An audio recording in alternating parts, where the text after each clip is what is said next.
Menteri Pendayagunaan Aparatur Negara dan Reformasi Birokrasi atau Menpan-RB Cahyokumolo meninggal dunia pada Jumat 1 Juli 2022 pukul 11:10 waktu Indonesia Barat di Rumah Sakit Abdi Waluyo, Jakarta.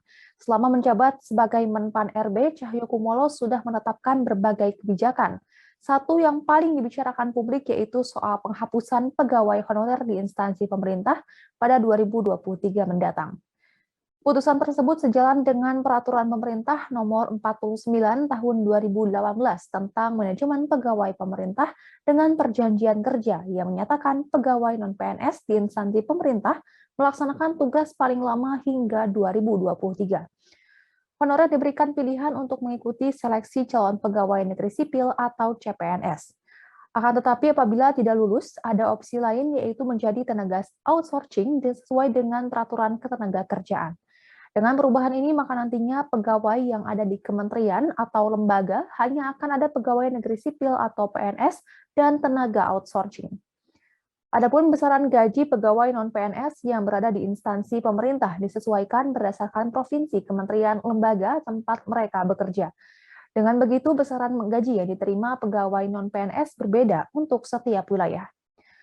Selain itu, kebijakan Cahyokumolo saat menjabat menjadi Menteri Pan-RB adalah soal pemerintah hanya fokus merekrut pegawai pemerintah dengan perjanjian kerja atau PPK di tahun 2022. Padahal di tahun 2022 banyak jabatan yang kosong akibat dari banyaknya calon pegawai negeri sipil yang mengundurkan diri.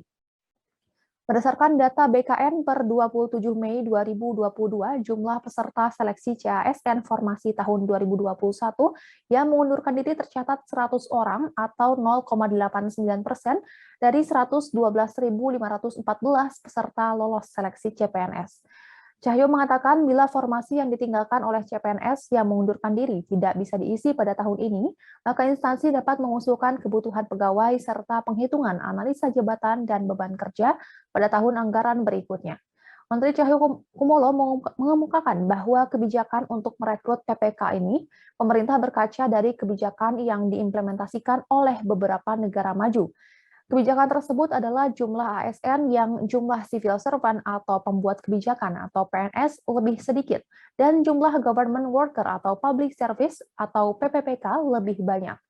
Adapun terhadap ASN, Menteri Cahyokumolo pernah membuat kebijakan diperbolehkan untuk bekerja dari rumah atau WFH selama seminggu setelah puncak arus balik Idul Fitri pada 8 Mei 2022. Kebijakan tersebut dilakukan untuk mencegah terjadinya kemacetan saat arus balik. Cahyo menilai WFH tidak akan mengganggu pelayanan, urusan administrasi, serta layanan pemerintahan lainnya. Sebab kini instansi telah menerapkan sistem pemerintahan berbasis elektronik atau SPBE yang memungkinkan aparatur sipil negara atau ASN bekerja tanpa batas ruang dan fleksibel menggunakan teknologi informasi dan komunikasi yang telah digunakan saat ini.